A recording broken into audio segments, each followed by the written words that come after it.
The humiliating loss at the hands of New Zealand has generated a lot of outrage, with India's chances of qualifying for the World Test Championship final receiving a severe beating. It's opened a ton of criticism from experts, fans of course leading that outburst on the side. It has brought in taunts and a lot of self-doubts too. I'll tackle all of this one by one. Let's look at criticism first. All eyes are now on the Border-Gavaskar Trophy, where India will take on Australia in an away series. A big blow for the Indian side will be the absence of Rohit Sharma, their skipper, for the first test, the series opener. That doesn't bode too well for the Indian side, the visiting side in fact, pretty similar to what happened last time India scripted something memorable against Australia. Virat Kohli, who was the captain back then, was unavailable for the second part of the series, and Ajinkya Rahane stepped up to lead the team to what is till date one of their most memorable Test series wins.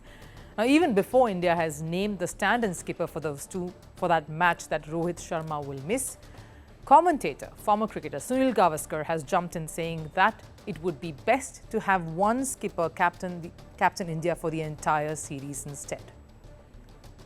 I've been reading that Rohit Sharma might not play the first two tests of the Australia series.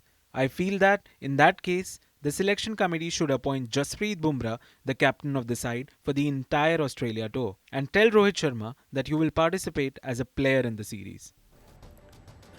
He says the series against Australia is too important to let the captaincy be split.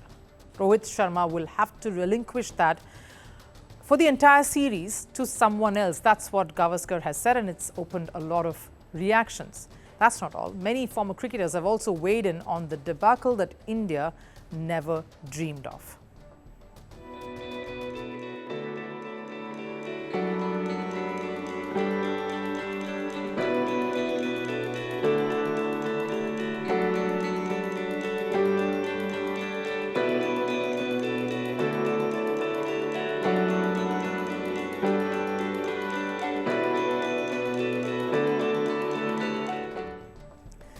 Some harsh words in there, and understandable this, because it is in fact only the second time that this Indian cricket team, the men's team, has experienced a whitewash, especially at home, which has been a bit of a fortress for the side.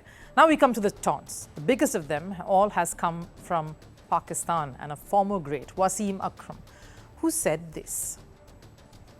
Pakistan have a chance to beat India in tests now on a spinning track. They have been hammered by New Zealand 3-0 at home.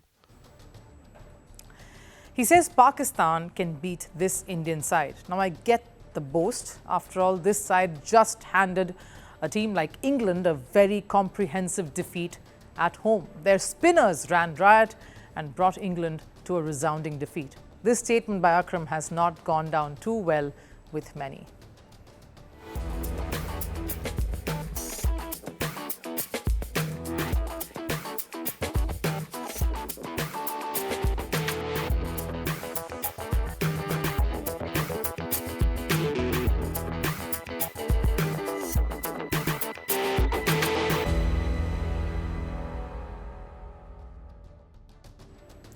But the worst thing to happen as a repercussion to that 3-0 series loss has been the murmurs of self-doubt. BCCI is set to have closed-door discussions with the skipper Rohit Sharma and the newly appointed head coach Gautam Gambhir. There are reports that a lot of what happens with Gautam Gambhir here on depends on what will go down during the Border-Gavaskar Trophy. There are talks of his free reign being curbed, all the privileges that he enjoys to be clipped. When he came on board, Gambhir had many conditions, had many demands, and every single one of them was met by the BCCI after, of course, a lot of negotiations. Gambhir had asked for more say in the selection process, something even his predecessors, Ravi Shastri and Rahul Dravid, did not have. And with this loss, all of that will come under heavy review. That's what reports say. KL Rahul and Dhruv Jurel on the side have been sent earlier to Australia than what was planned to get used to the conditions and get some practice under their belt. There will also be some serious jitters within the team that we're already experiencing. All of this, in fact, adding on to that, because what's needed to qualify for that WTC final is a daunting proposition. 5 wins. The Australian counterparts, though, consider India a bit of a wounded tiger.